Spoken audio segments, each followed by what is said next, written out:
Hi, welcome back. Last week we looked at the so called golden years of the church in the 1950s and 60s.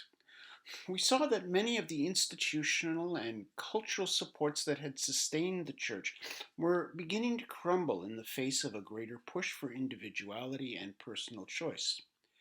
As institutions in general came under greater scrutiny, it was inevitable that the church would face similar inspection. One such issue is the whole question of the Indian residential schools, clearly one of the darkest marks on our story. Despite having existed prior to Union and forming part of the legacy that the Uniting Churches brought into the new United Church of Canada, most Canadians and most church members were unaware of these institutions and the significant role that they played in the colonial legacy of the nation. That tragic history began to become clearer through the 1980s and 90s. The rise of the American Indian movement in the 1970s set the stage for opening up a much wider appreciation of the horrific impact that European colonizations had on First Nations and the legacy of that encounter in contemporary First Nations communities. Awareness was growing of the horrific living conditions of many Aboriginal communities and the extent to which the dominant culture had treated this minority group as out of sight and out of mind. A growing chorus of voices, Aboriginal and non Aboriginal alike, drew attention to the many aspects of the second class status of First Nations in the nation and the church, the degree to which they had not in the slightest participated in the growing prosperity. And with that growing understanding of the conditions prevalent in many communities came a growing appreciation of the scope of First Nations spiritual traditions. The first phase of the developing awareness and response of the United Church culminated in an apology given in 1986, which acknowledged the failures of the newcomers and the many ways in which the European zeal to evangelize did incredible harm. It is a significant point of the story of this matter that the apology was acknowledged but not accepted. First Nations wanted to see how the dominant culture would live out its words. The apology was accompanied by a healing fund designed to be used by First Nations community to address ongoing issues in creative and grassroots ways. The 1990s were dominated by a series of lawsuits brought by former residents of church run residential schools. For many church members, this was an abrupt and often unwelcome education in the systemic faults in which we participated because of the actions of previous generations, and which were perpetuated in contemporary attitudes and social arrangements. Amid the welter of claim and counterclaim, and in the face of personal stories of great loss and great sacrifice, even sorting out the details became challenging. Some things are clear.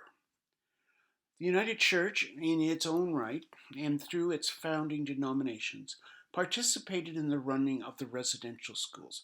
Ours were largely in Western Canada. The racist underpinning of the effort is clear.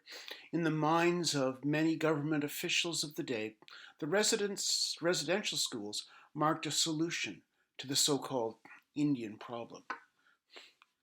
At the same time, we do have records of some First Nations leaders seeing the schools as the only way that their children could thrive in the new reality that was bursting out around them, where the traditional ways seemed to have no place. There were also many white teachers in the school who acted quite selflessly.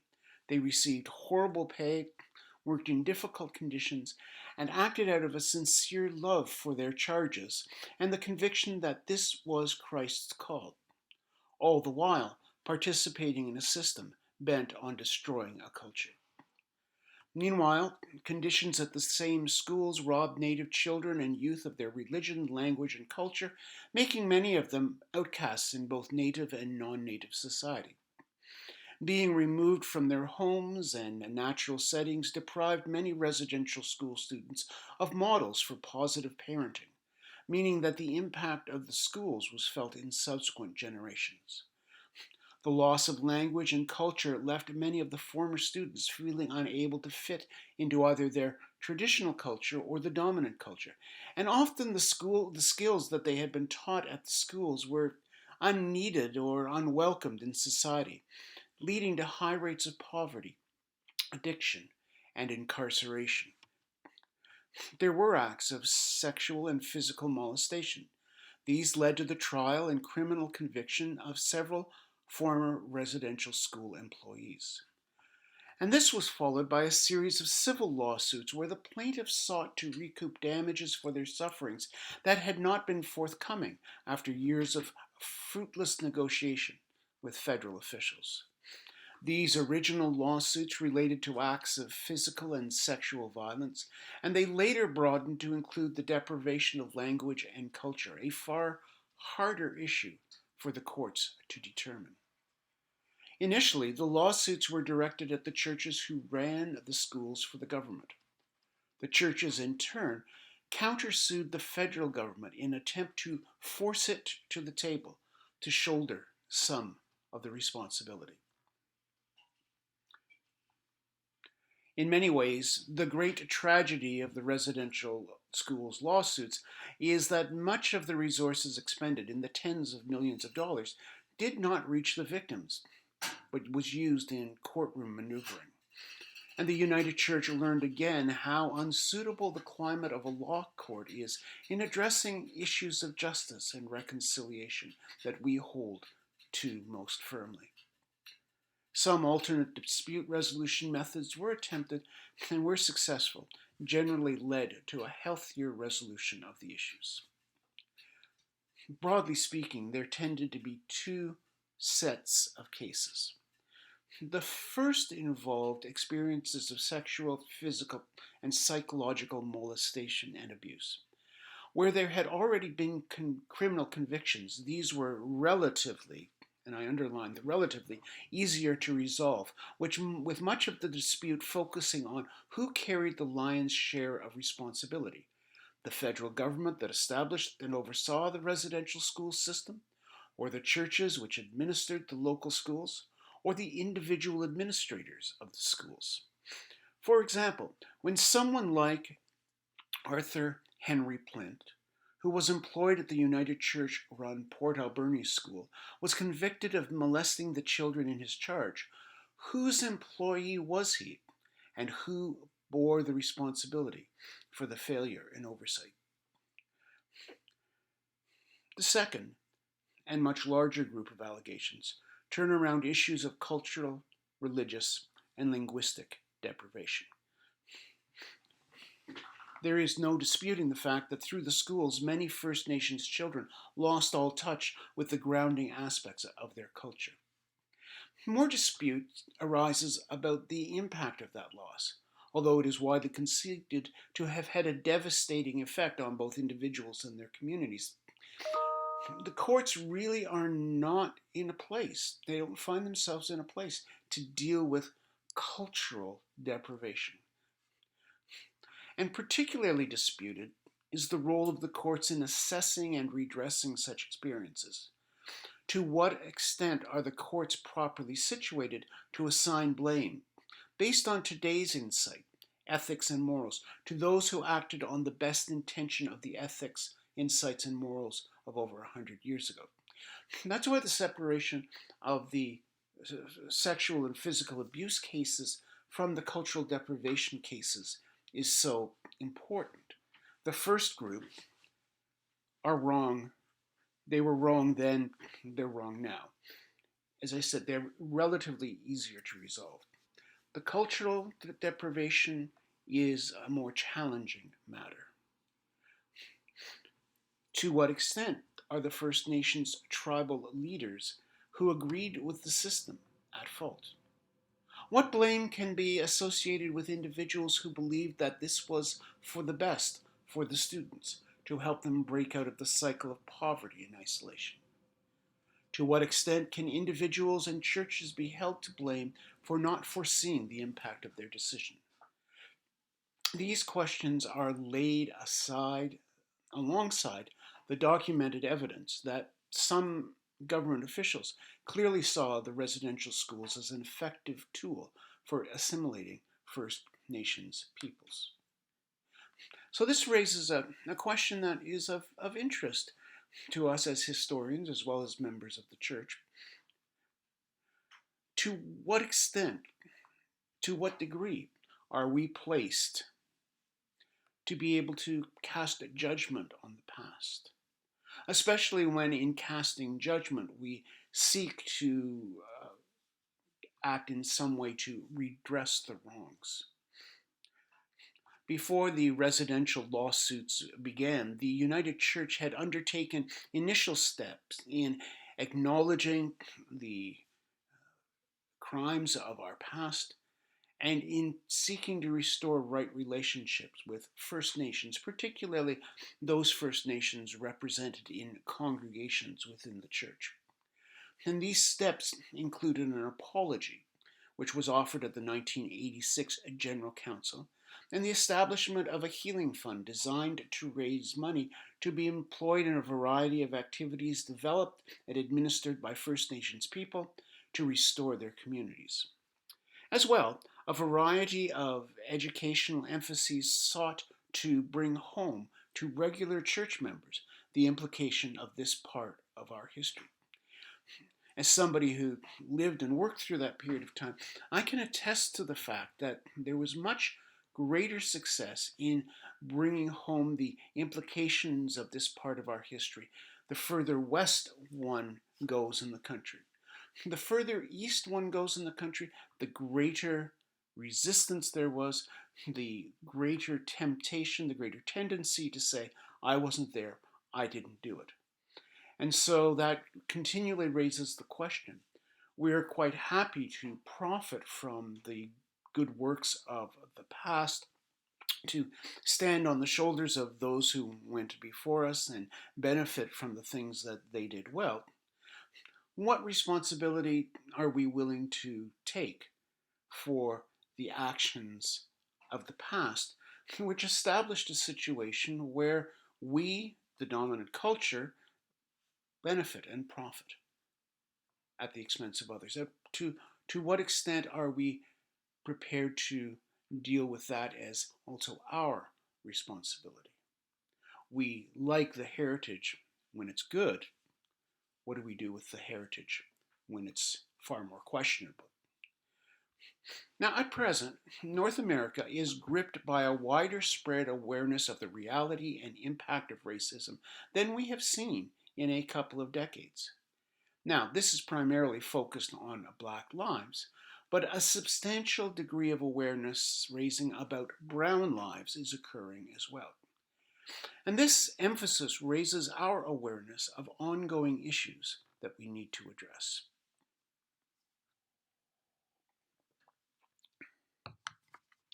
The whole area of land claims.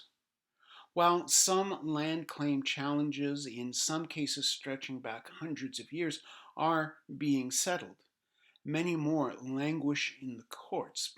And there is a widespread feeling that the federal and provincial governments are quite prepared to have these spin out forever rather than reach a settlement. These outstanding land claims have a significant impact on a variety of resource development projects that are deemed to have a negative effect on traditional territories. They are also exposing of the widening fissures in the Indian Act, which has layered a Western style of elected band councils and elected chiefs over traditional leadership structure, often leading to confusion as to who speaks for the bands. Some First Nations, it must be acknowledged, have succeeded in playing the dominant culture's economic game, and they are prosperous and able to support their members in a whole host of ways. Most, however, languish in backwater locations that are plagued by ongoing failures in supplying even the most basic standards of living. First Nations rights secured by treaty and court decision are not always recognized, or the various jurisdictions have refused to act on court-ordered directions to clarify them.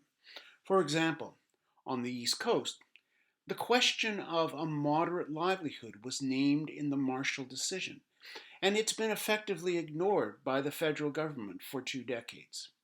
So recently, the Sebeneketi Band took action to begin a moderate livelihood fishery. But it's in a situation where different levels of regulation and jurisdiction are competing in a toxic soup of confusion that is further poisoned by accusations of racism and the inconsistent enforcement of the regulations and of the law. We have a legal system, police, courts, prisons, that negatively impacts First Nations individuals to a far greater level than their proportion of the population would predict, as well as the disturbing indications of racism within schools and the healthcare system as well. There is what we have come to know as the pipeline from school to prison for First Nations, that we can predict what is going to happen with underfunded school and healthcare system and how that will result in negative interactions with the legal system, a legal system which often is unable or unwilling to take account of First Nations culture and traditions in dealing with offenses. Not surprisingly, perspectives on such fundamental societal issues stir deep emotions. Those emotions are sometimes fueled by the negative stereotypes that we can offer for any racial or economic group. The individualism that dominates our society is ill equipped to recognize and to come to terms with the system, the cultural wide destruction that has been wrought. It focuses on this person behaving in an illegal or socially deviant fashion and is unable or unwilling to look behind that individual's situation to the system that created their interaction with the law. A significant question is always whether or not current levels of awareness and commitment will continue. Some would say that they are already dropping off. The active response to the Truth and Reconciliation Committee and the inquiry into missing and murdered Aboriginal women and girls has been disappointingly slow for all the fine words given by government. The United Nations Declaration on the Rights of Indigenous Peoples has been taken up by some governments and dismissed as naive and unworkable by others. You can find the calls to the church given specifically to the United Church of Canada by our own First Nations caretakers of the Indigenous Circle on the United Church website. Having adopted the UN Declaration, the United Church is now working towards implementing those recommendations around organization, theology, ministerial training, oversight, and so on. Now, none of these questions are easy in and of themselves, and they are further complicated by the reality that we have two cultures interacting with one another, and that First Nations are many, and they are by no means uniform in their approaches and understanding of any of these questions. There's no question. European colonization had a devastating effect on First Nations, and the ripples of that encounter continue to spread today. Receiving the Indigenous understanding of the shared story requires considerable rethinking of what we believed we knew of our history as a nation and as a church. It challenges the dominant culture's accepted way of doing things. It requires a new understanding of structures and processes, policies and relationships. It resists the dominant culture's tendency to seek for neat solutions that are widely applicable. As the dominant culture interacts with a culture that has its own norms and understanding.